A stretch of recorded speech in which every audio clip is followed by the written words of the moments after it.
জনগণের আপনার জানমাল রক্ষার দায়িত্ব পুলিশের, এবং সেটি রক্ষার স্বার্থে পুলিশ অবশ্যই এটা আমাদের আইনেই বলছে। সংবিধান তাদেরকে বলে তাদের নিরাপত্তা নিশ্চিত করার জন্য, তারা যদি দেখে তাদের আমার নিরাপত্তা কি হবে? আমি আসতে পারলাম না, আমার নিরাপত্তার কি হবে? প্রত্যেকে যারা আপনি কি আবু সাঈদের মৃত্যুর ঘটনা দেখেছেন? আমি পুরোটাই দেখেছি। পুরো ভিডিও দেখেছেন? তারা যেভাবে আবু সাঈদের হাতে কোনো মরণাস্ত্র আমাকে বলতে দেন আগে, আপনি ডোন্ট লিড ওই এইচআর আনসারের মতো আমেরিকান এখানে বসে থাকে। আমি পুরোটা দেখেছি। তারা যেভাবে সশস্ত্র হয়ে আক্রমণ করেছে, সেখানে পুলিশের অবশ্যই দায়িত্ব ছিল সেই সশস্ত্র আক্রমণ রোধ করার, বুঝলেন? এটা পুলিশের আইনি দায়িত্ব। আমাদের পেনাল কোড বলেন, আমাদের সিআরপিসি বলেন, সেই পুলিশকে সেই ক্ষমতা দিয়েছে, কারণ পুলিশের দায়িত্ব, অন্যতম দায়িত্ব হচ্ছে শান্তি রক্ষা করা। হাতে অস্ত্র ছিল? অবশ্যই ছিল। আমি কি অন্ধ মানুষ? তার হাতে লাঠি সোটা ছিল, আমি নিজে দেখেছি। লাঠি দিয়ে সে মেরে ফেলতে পারবে? শুনেন, আপনি তো একা দেখেননি নাকি? আরো অনেকেই দেখেছে। সেটাই বলছি। চলে, আমিও দেখেছি, আমি দেখেছি। যে অবস্থা, কথা শুনে মনে হচ্ছে না আপনি দেখেছেন। ডোন্ট প্লিজ এই ধরনের রাবিশ কথা বলবেন না আমার সাথে। আমার সাথে রাবিশ কথা বলবেন না, আমিও দেখেছি। উত্তেজিত হবে আপনি আমাকে উত্তেজিত করছেন। আপনি তো তাদেরই পক্ষের লোক বলে মনে হচ্ছে। আমি অবশ্যই আপনি তাদের পক্ষে কথা বলেন। শোনেন, এই যে সবুজ মিয়া মারা গেল ছাত্রলীগের, তাকে কে মারলো? তাকে কে মারলো? সেটা তদন্ত হবে না? তদন্ত হবে তো, ওইটা সাইদেরও তো তদন্ত হবে, সবই তো তদন্ত হবে। সাইদকে কে মেরেছে সেটা দেখা যাচ্ছে। আমি তো দেখেছি। আপনি আমাকে বোঝানোর চেষ্টা করছেন যে আমি দেখিনি নাকি? এই ধরনের রাবিশ কথা আমার সাথে বলবেন না, রাবিশ কথা বলবেন না। আমি কিচ্ছু রাবিশ বলছি না। অবশ্যই রাবিশ কথা বলছেন না, অবশ্যই রাবিশ কথা বলছেন। আপনি ওদের পক্ষে হয়ে কথা বলছেন। আমি কারোর পক্ষে কিছু বলছি না, স্পষ্টভাবে ওদের পক্ষে হয়ে কথা বলছেন। আমি নিরপেক্ষ কথা বলছি। আপনি মোটেও নিরপেক্ষ নন।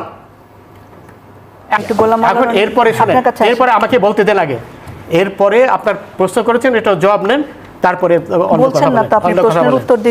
আপনার প্রশ্ন আমার প্রশ্নের উত্তর পাননি, অথবা আমার প্রশ্নের উত্তর বোঝার মতন মেধা আপনার নেই। আচ্ছা, এখন কথা হলো, হাসবেন না প্লিজ, ডোন্ট লাফ এট মি।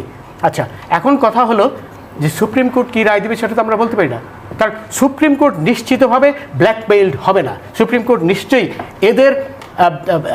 এদের আপনার সশস্ত্র আন্দোলনের মুখে নতি স্বীকার করবে না। প্রথমত আমি খুব দুঃখিত, এরকম আমি অনেক দিন যাবতীয় টকশো করি, মেবি 2009 সন থেকে কন্টিনিউয়াসলি এভাবে করি টকশো। মানে আজকে উনি যতটা উত্তেজিত হলেন, বা এই একজন উপস্থাপিকা হিসেবে আপনি যতটা বিব্রত হলেন, আমি কখনো এটা দেখিনি। এখানে একটা জিনিস বুঝতে হবে, শব্দ যে তার এটা আপনি করবেন। আমি তার পক্ষে কিছু কথা বলি। ফার্স্ট থিং হলো যে he is representing Awami League, এবং আওয়ামী লীগের আজকের যে ভগ্নদশা, এই ভগ্নদশার জন্য আওয়ামী লীগের যারা সত্যিকার অর্থে বোনাফাইড সাপোর্টার, বেনিভোলেন্ট যাকে বলা হয়, অ্যাক্টিভিস্ট যারা আছে, তাদের সবার মনে কিন্তু দুঃখ, অনেক কষ্টের দুঃখ।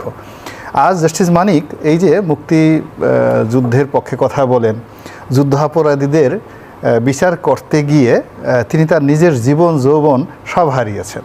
হি হ্যাভ লস্ট এভরিথিং, এবং তার জীবন একেবারে ওই শুয়ের উপরে যেভাবে একটা জীবন থাকে, বা একটা ওই তলোয়ারের ফলার উপর যেভাবে জীবন থাকে, সেইভাবে ঢাকা শহরে কিন্তু ঘুরছে। ফলে আওয়ামী লীগের যদি কিছু হয়, জাস্টিস মানিকের একটা পশমে কেউ খুঁজে পাবে না। মানে মানুষ এই যে রাজাকার, সে যাদেরকে গালাগালি করছে, খামচে তার একদম খাবলে তার মাংসপিণ্ড সব খেয়ে ফেলবে। ফলে ওই ক্রোধ থেকে এখন যে পরিবেশ সৃষ্টি হয়েছে, সেই ক্রোধ থেকে সে অনেকগুলো কথা বলছে। আপনি বয়সে তরুণ, আপনি রাগ করবেন না, এই হলো আমার একটা অনুরোধ।